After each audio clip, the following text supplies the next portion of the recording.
ऐसी दुर्लभ तकनीक में महारत जो अरब देश को भी नहीं हुई नसीब।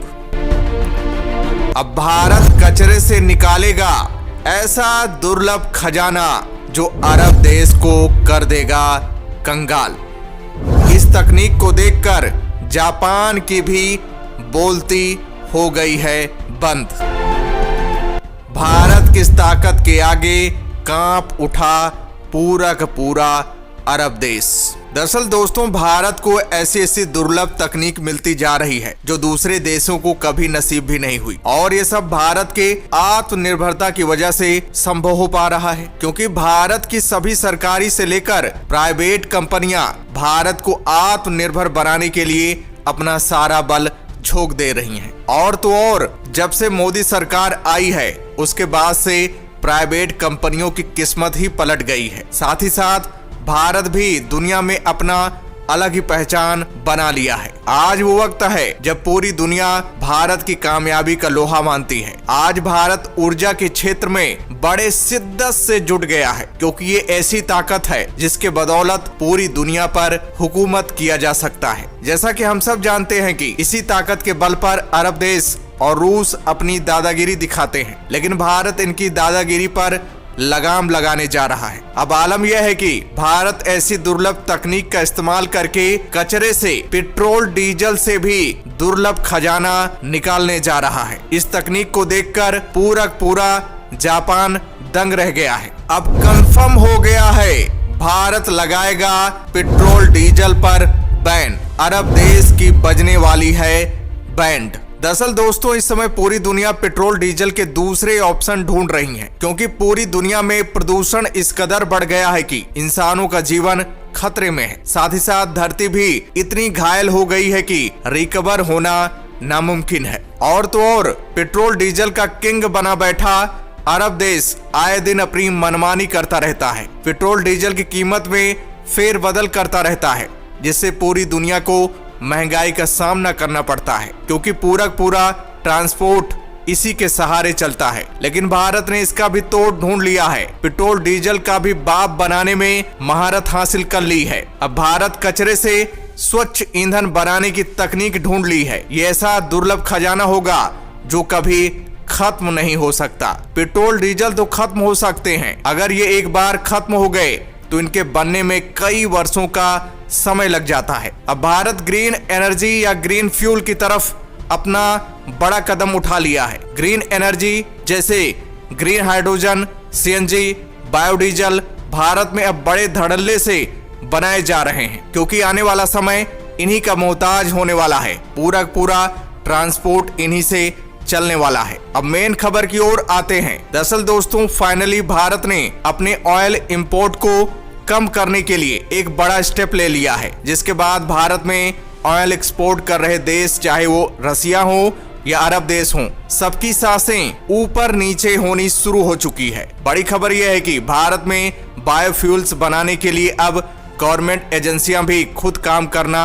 शुरू कर चुकी हैं। आज की बड़ी खबर यह है कि ministry of housing and urban affairs ने इंजीनियर्स इंडिया लिमिटेड के साथ एक मेमोरेंडम ऑफ अंडरस्टैंडिंग साइन किया है, जिससे भारत के अंदर बेस्ट टू एनर्जी और बायोफ्यूल को बनाने का काम बड़ी स्केल पर किया जा सकेगा। बात करें डेटा के बारे में तो भारत के अंदर 59 मिलियन से भी ज्यादा शहर हैं, जहां से हजारों टन वेस्ट यानी कचरा निकलता है। इसमें सूखा और गीला कचरा दोनों शामिल होता है, लेकिन अभी तक भारत में इसको लेकर के कोई बड़ी ऐसी पॉलिसीज नहीं है जिससे हम इसका इस्तेमाल करके बायोफ्यूल या फिर एनर्जी कन्वर्जन में इस्तेमाल कर सकें।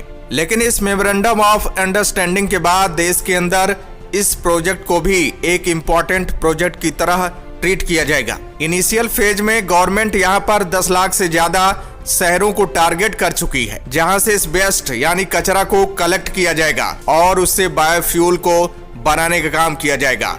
और न सिर्फ बायोफ्यूल बल्कि जो ड्राई वेस्ट हैं उसमें जो हार्मफुल केमिकल वाला सेक्शन है उसको अलग करके और जो बचा हुआ सेक्शन है उसको उसमें से निकाल करके as a thermal power use किया जाएगा। और गीले कचरे का इस्तेमाल करके बायोडीजल को निकालने का काम किया जाएगा, जिसको लेकर गवर्नमेंट ने स्वच्छ भारत मिशन, शहरी 2.0, गोवर्धन एंड सेटेट स्कीम को इसमें लॉन्च कर दिया है, जिससे बड़े स्केल पर बायोफ्यूल और बायो सीएनजी को जनरेट किया जाएगा। जानकारी के लिए बता दें कि बायोफ्यूल वो फ्यूल होता है जिसे पेड़ पौधों से प्राप्त किया जाता है। इसकी सबसे खास बात यह होती है कि इससे प्रदूषण नहीं होता है। प्रदूषण पर लगाम लगाने में बायोफ्यूल अहम भूमिका निभा सकता है, इसीलिए सरकार भी इस पर खूब फोकस कर रही है। सरकार की तरफ से तरह तरह के बायोफ्यूल बनाए जा रहे हैं, जिनका अलग अलग तरीके से इस्तेमाल किया जाता है। बायोफ्यूल 3 तरह के होते हैं। एथेनॉल, ये एक तरह का एल्कोहल होता है जो गन्ने से बनता है। जब गन्ने से चीनी बनाई जाती है तो उस प्रक्रिया में एथेनॉल एक बाई